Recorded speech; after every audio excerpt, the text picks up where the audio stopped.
नमस्कार। आज मैं आपके समक्ष एक मोटर ओडी क्लेम केस की चर्चा करूंगा और बताऊंगा कि कैसे एक बीमा धारक ग्राहक ने अपना वाजिब क्लेम हक बीमा कंपनी से लिया। तो शुरू करते हैं। एक मिस्टर नरेश जी हैं जो सबसे पहले मैं बता देता हूं, मैं अशोक कुमार सिंह हूं। मैं ग्रेटर नोएडा में निवास करता हूं और ये मेरा यूट्यूब चैनल है, जैसा आप जानते ही हैं। तो एक ग्रेटर नोएडा निवासी मिस्टर नरेश जी हैं। उनके पास मारुति सियाज गाड़ी थी, 2018 मॉडल। ये सियाज डेल्टा पेट्रोल गाड़ी थी जिसमें सीएनजी का इन्होंने फिटमेंट भी लिया हुआ था, जिसका Tata IG general insurance company से बीमा था। गाड़ी की आईडीवी लगभग 4,90,000 समथिंग थी, जिसमें 18,000 सीएनजी का प्राइस कवरेज वो भी बीमित इंक्लूडेड था। ये गाड़ी का दिनांक 15/9/2022 को एक सामने की तरफ से एक मेजर दुर्घटना हुई। इसमें इनको चोट भी आई, ये हॉस्पिटल में भी भर्ती हुए और ये गाड़ी को किसी तरीके से रोहन मोटर्स ग्रेटर नोएडा, जो मारुति का डीलर भी है, उनकी Maruti authorised dealer workshop Greater Noida पर इस गाड़ी को फर्दर मोटर ओडी क्लेम के लिए शिफ्ट किया गया कि गाड़ी की जो भी बीमा क्लेम प्रक्रिया है वो यहाँ से हो और गाड़ी रिपेयर हो। रोहन मोटर्स ग्रेटर नोएडा ने इस गाड़ी का रिपेयर एस्टिमेट 23/9/2022 को तैयार किया और बीमा कंपनी टाटा आईजी को क्लेम की सूचना दी। बीमा कंपनी ने 23/9/2022 को एक कॉर्पोरेट सर्वेयर फर्म को इस क्लेम केस के लिए अपॉइंट किया। 24/9/2022 को कॉर्पोरेट अप्रूव्ड सर्वे फर्म की तरफ से इस गाड़ी का फाइनल सर्वे हुआ। लेकिन फाइनल सर्वे करके वो चले गए उस फर्म से जिसने भी सर्वे किया, लेकिन कोई अप्रूवल या कोई निर्देश कुछ भी नहीं दिया राइटिंग में। गाड़ी वर्कशॉप पे यूं ही खड़ी रही। इंश्योर्ड भी जो चोट लगी थी उनकी वो ठीक हो गई, वो सामान्य स्थिति में आए। उनको गाड़ी की काफ़ी आवश्यकता, अपने प्रोफेशनल कार्य के लिए काफ़ी गाड़ी की आवश्यकता रहती थी। तो लेकिन वो रोहन मोटर्स से पूछते, साहब हमारी गाड़ी का क्लेम का क्या प्रोसेस है? तो रोहन मोटर्स वाले बताते कि अभी कोई बीमा कंपनी से या सर्वेयर साहब की तरफ से कोई अप्रूवल नहीं आया। धीरे धीरे इसी इंतज़ार में समय बीतता गया। 1 महीना से ज़्यादा समय बीत गया। एक्सीडेंट हुआ था 15/9/2022 को। सर्वेयर अपॉइंटमेंट हुआ 23/9/2022 को और ऐसे इसी इंतज़ार में अप्रूवल कोई अप्रूवल नहीं आया। 1 महीना यूं ही बीत गया। इसके बाद जब 1 महीना बीत गया, इन्होंने सर्वेयर साहब, जो कॉर्पोरेट सर्वेयर फर्म हैं, तो वहाँ पे कांटेक्ट किया और अपनी गाड़ी के क्लेम के अप्रूवल के लिए बातचीत की। उसके बाद कॉर्पोरेट अप्रूव्ड सर्वे फर्म ने इनसे कहा, साहब आपका गाड़ी जो है एक टोटल लॉस क्लेम है और इसमें लगभग 3-3.5 लाख रुपए एक स्क्रैप बायर इस साल्वेज के तौर पे आपको गाड़ी के लिए देगा और शेष जो बैलेंस अमाउंट होगा आईडीवी का वो बीमा कंपनी आपको दे देगी। इस तरीके से ये क्लेम सेटल होगा। ये सब जिनकी गाड़ी थी नरेश जी, ये बड़ा परेशान हो गए। ये सुन के बोले, मैं तो टोटल लॉस चाहता ही नहीं हूँ। मेरा तो इस गाड़ी से काम चल रहा है, इस गाड़ी में इतना लॉस भी नहीं है और अभी नई गाड़ी लेने जाऊंगा तो 10 लाख से ज़्यादा की आएगी ना। मेरी ये फाइनेंशियली मेरी स्थिति है कि मैं नई गाड़ी खरीद सकूं। तो साहब मेरी यही गाड़ी रिपेयर करवा दीजिए। लेकिन सर्वेयर साहब बोले, नहीं साहब ये तो नहीं हो पाएगा, ये तो पॉलिसी के अकॉर्डिंग है और बीमा कंपनी का मानना है, तो इसलिए ये ऐसे इसको कबाड़ी लेगा और शेष जो पैसे हैं वो देगा। बीमा कंपनी देगी, इस तरीके से ये टोटल बेसिस पे क्लेम सेटलमेंट होगा। सब फिर ये करीब 13/11/2022 को, काफ़ी दिन जब बीत गए, किसी माध्यम से इन्होंने 13 या 12 तारीख में मुझसे संपर्क किया।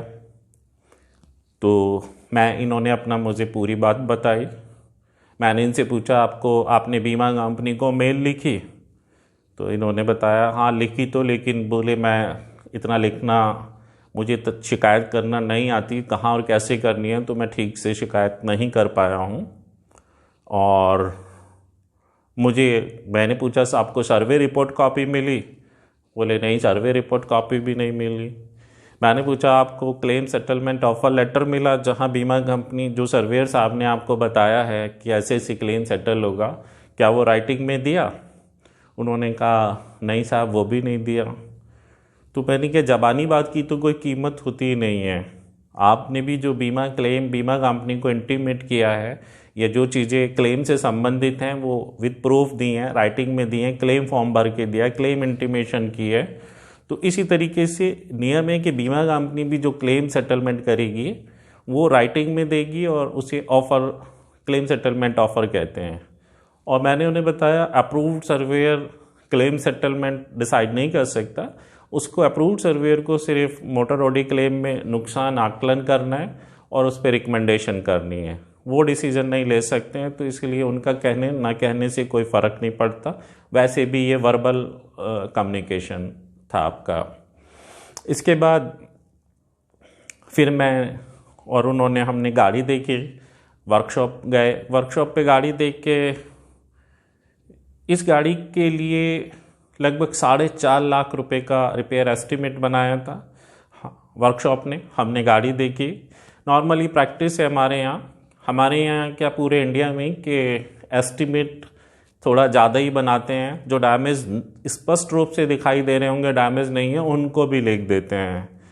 इसके भी कुछ उनकी अपनी वजह है कि बाद में लिखने से अच्छा पहले ही सब लिख दो। तो वो हमारे यहाँ एस्टिमेट बहुत ही नॉर्मल, सामान्यतः सभी वर्कशॉप ज़्यादा बनाती हैं, और ऐसा बहुत ही प्रचलन में है। ऐसा यहाँ पे भी हुआ कि जो डाउटफुल है या जो दिखाई भी दे रहा है उसको भी ये सब एस्टिमेट में, डाउटफुल तो चलिए ठीक है लिख देना चाहिए, लेकिन जो दिखाई दे रहा है स्पष्ट रूप से उसे लिखने का मुझे कोई चांस समझ में नहीं आता। वैसे भी एस्टिमेट सिर्फ एक सहायक पेपर है, कोई उसके बेसिस पे कोई निर्णय नहीं होना।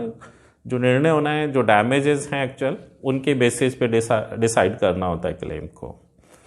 तो खैर जब हमने गाड़ी देखी तो लगा कि गाड़ी में तो 3 लाख अधिकतम का रिपेयर बिल बनना चाहिए इस गाड़ी को रिपेयर करने में। गाड़ी सामने से लगी हुई थी, radiator, condenser, headlight, member, apron ये डैमेज थे, एयर बैग्स खुल गए थे, सस्पेंशन पार्ट्स भी डैमेज थे, और राइट फ्रंट डोर भी डैमेज था। एक्सीडेंट इम्पैक्ट ठीक था। गाड़ी वर्कशॉप में एक किनारे पे खड़ी हुई थी, उस पर बहुत धूल जम गई थी और ऐसी स्थिति में थी कि वो मूव भी नहीं कर सकती थी। लेकिन देख के हमें लग गया था कि इस गाड़ी में 3 लाख का अधिकतम खर्च होगा। इसके बाद इंश्योर्ड की तरफ से बीमा कंपनी को एक मेल लिखी गई और बीमा कंपनी से कहा कि साहब मेरी गाड़ी में 3 लाख, अधिकतम 3 लाख रुपए का रिपेयर खर्च है, जो कि 75% ऑफ IDV से कम है, इसलिए ये पार्शियल लॉस बेसिस क्लेम होना चाहिए और एज ए इंश्योर्ड मैं partial loss basis claim settlement चाहता हूँ। तो मेरा निवेदन है कि आप इसे पार्शियल लॉस बेसिस पर इस क्लेम को सेटलमेंट करें और गाड़ी को रिपेयर का अप्रूवल दें।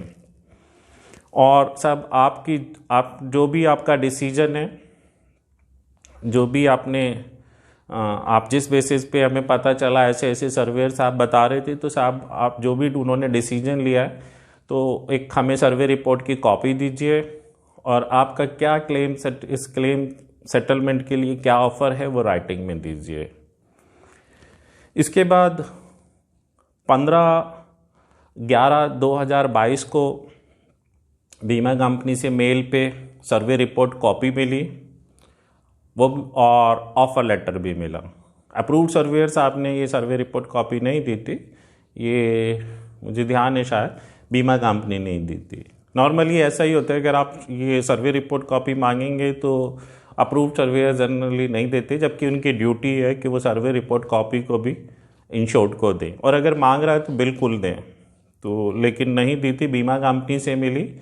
सर्वेयर साहब ने लगभग 4,42,120 रुपये का असेसमेंट किया था। नेट लाइबिलिटी उसमें पार्शियल लॉस बेसिस मानकर उन्होंने असेसमेंट किया था। जीरो डैप गाड़ी में एड ऑन कवरेज था, और उन्होंने सब पार्ट्स लेके जो एस्टिमेट में थे और इधर असेसमेंट करके इस तरीके से बनाया। फिर उन्होंने लिखा साहब ये कंस्ट्रक्टेड टोटल लॉस क्लेम है, और ये 75% ऑफ IDV से ज़्यादा इसमें रिपेयर खर्च है, और उन्होंने इसको क्लेम सेटलमेंट के लिए net of salvage mode with RC करके उन्होंने रिकमेंडेशन दी। उसमें उन्होंने साल्वेज वैल्यू के नाम पे 3,05,000 रुपये उस साल्वेज की वैल्यू लिखी, और शेष लगभग 1,85,000 रुपये बीमा कंपनी की नेट लाइबिलिटी इस क्लेम में देने के लिए लिखी थी। तो सर्वेयर साहब ने जो रिपोर्ट में लिखा विद RC, एक तरफ तो वो साल्वेज कोड कर रहे हैं, इसको नेट ऑफ साल्वेज लिख रहे हैं, और दूसरी तरफ जो सेटलमेंट का तरीका नेट ऑफ व्हीकल सेल हो गया। ये इसे नेट ऑफ साल्वेज नहीं कहेंगे, क्योंकि साल्वेज में RC ट्रांसफ़र का काम नहीं होता है, RC कैंसिलेशन के साथ साल्वेज बिकती है। लेकिन वो इस साल्वेज बीच नाम तो साल्वेज का दे रहे थे और बेचना चाह रहे थे गाड़ी के रूप में, जो उनका रिपोर्ट में था। उसी की वो वैल्यू 3,05,000 थी, जिसके लिए RC blank form RTO form 2930 पे इंश्योर्ड से हस्ताक्षर करके लेने का जो तरीका होता है, एक इलीगल तरीका, उस तरीके से ये साल्वेज बेचने के बारे में था। साल्वेज क्या, गाड़ी बेचने के बारे में। तो ये एक गलत तरीका था, लेकिन खैर उनकी रिपोर्ट में ऐसा ही मेंशन था। इसके बाद इसके साथ ही बीमा कंपनी का क्लेम सेटलमेंट ऑफर लेटर था, उसमें भी यही चीज़ थी कि साहब ऐसे ऐसे सर्वेयर साहब की ये रिपोर्ट है, 75% से ज़्यादा है, और परसेंटेज भी लिखी थी उन्होंने, शायद 92% उस लेटर में मुझे ध्यान आ रहा है 92% लिखा था कि ये है, इसलिए CTL केस है। और इसी तरीके से उन्होंने कि 3,05,000 रुपये उसके साल्वेज वैल्यू के नाम पे एक स्क्रैप बायर देगा, और बैलेंस अमाउंट जो है IDV का वो लगभग 1,85,000 समथिंग वो बीमा कंपनी इस क्लेम में देगी, और आप ये कागज़ पूरे कीजिए।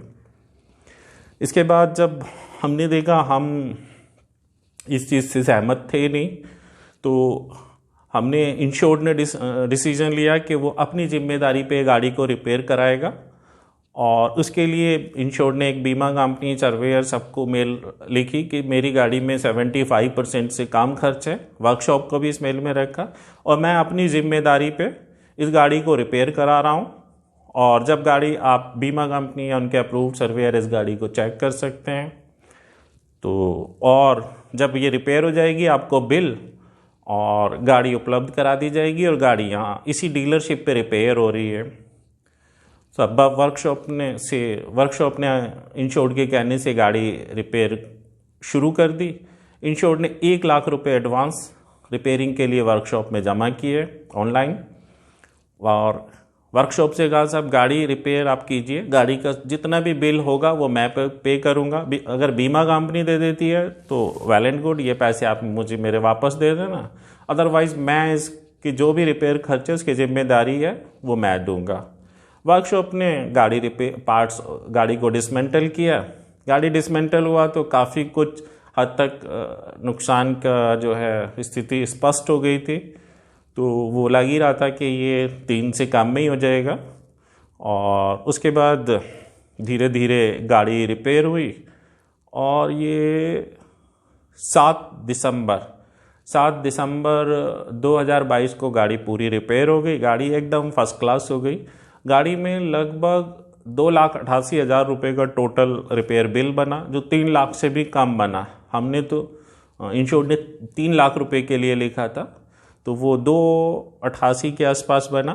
फिर ये बिल बीमा कंपनी को भेजा गया, सर्वेयर साहब को भेजा गया, जब ये गाड़ी रिपेयर हो रही थी इस दौरान सर्वेयर साहब जो कॉर्पोरेट सर्वेयर फर्म थी उनके यहाँ से भी इस गाड़ी का इंस्पेक्शन बीच बीच में किया गया। बीमा कंपनी जब गाड़ी फुल रिपेयर हो गई तो इंश्योर्ड की तरफ से बीमा कंपनी और सर्वेयर साहब को इन्फॉर्म किया गया और बिल बताया गया और कहा गया कि साहब अब आप इसमें उचित समझें, चूँकि गाड़ी का बिल 75% से कम है तो अब तो ये बिल्कुल पार्शियल लॉस बेसिस क्लेम ही पार्शियल लॉस क्लेम है, तो आप मेरा पेमेंट कीजिए।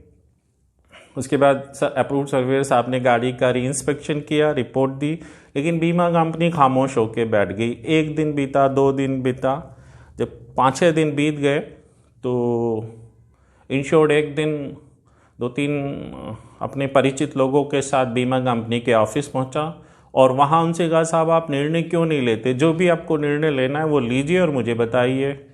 तो जब इंश्योर्ड ने इस तरीके से बात की वहाँ पे तो वो लोग कोई सेटिस्फैक्टरी जवाब नहीं दे सके, उनके पास कोई जवाब ही नहीं था, क्योंकि गाड़ी 75% ऑफ आईडीवी से कम रिपेयर खर्च में रिपेयर हुई थी, तो ये एक पार्शियल लॉस बेसिस ही क्लेम था। तो बीमा कंपनी थोड़ा मुश्किल स्थिति में आई और जो भी वहाँ ऑफिशियल थे उन्होंने कहा साहब आप जाइए, आपकी गाड़ी कल कैशलेस क्लेम फैसिलिटी के साथ मिल जाएगी, बेफिक्र होके जाइए, कल 12 बजे से पहले आपकी गाड़ी का क्लेम गाड़ी आपको मिल जाएगी। फिर साहब वो वापस आ गए और अगले दिन हुआ ऐसे, बीमा कंपनी ने सर्वे रिपोर्ट कॉपी फिर से एक नई अपने जो उनका अपना एक सॉफ्टवेयर सिस्टम है उसमें से असेसमेंट रिपोर्ट की कॉपी भेजी जो 2,78,000 समथिंग थी। लगभग जो बिल अमाउंट था उसमें 10,000 रुपये, 1,000 तो एक्सेस क्लॉज ही होती है और कुछ चीज़ उन्होंने शायद दी नहीं या जो भी डिडक्शन किया, लेकिन इंश्योर्ड इस अमाउंट से खुश था। कुछ काम थोड़ा बहुत शायद जो ऐसा हो जो एक्स्ट्रा हुआ हो जो क्लेम से रिलेटेड ना हो या जो भी हो उस बारीकी में इंश्योर्ड ने नहीं जाना चाहा, वो 10,000 रुपये खर्च से उसको कोई प्रॉब्लम नहीं थी। तो इस तरीके से इंश्योर्ड की गाड़ी रिपेयर हुई और जिसको बीमा कंपनी टोटल लॉस बेसिस पे सेटल कर रही थी वो गाड़ी repair basis partial loss basis पे सेटल हुई, गाड़ी रिपेयर हुई और बीमा कंपनी की नेट लाइबिलिटी लगभग 2,78,000 इसमें आई, 2,78,000 रुपये आई। तो ये परसेंटेज में अगर देखें तो आईडीवी जो 4,90,000 थी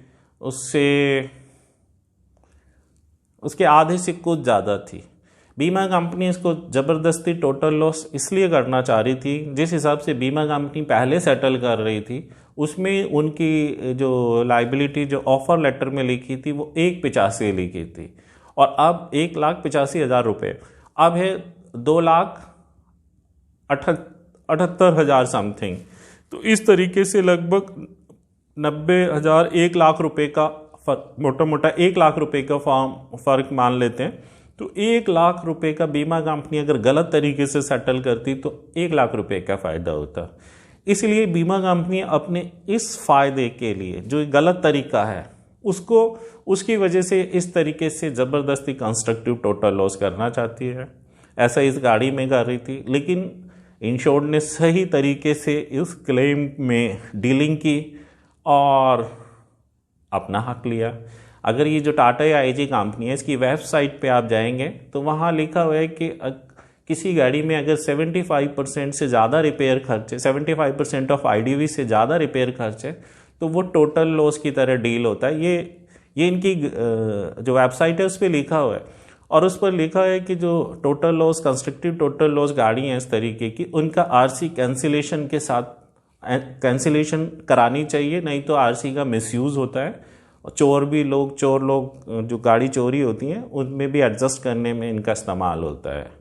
लेकिन अफसोस यही बीमा company constructive total loss oblique total loss claim में गाड़ी है जो जिसको साल्वेज बोल रही है उसको विद आरसी बेचने के लिए कह रही है। तो यहाँ जैसे कहा हाथी के दांत खाने के और दिखाने की ओर होते हैं, तो बिल्कुल बीमा कंपनी इसी तरीके से बिहेवियर कर रही थी जो सही नहीं है। अगर कोई constructive total loss oblique total loss गाड़ी है तो उसकी आरसी कैंसिल ही होनी चाहिए। ऐसा मोटर व्हीकल एक्ट सेक्शन 55 में भी लिखा हुआ है।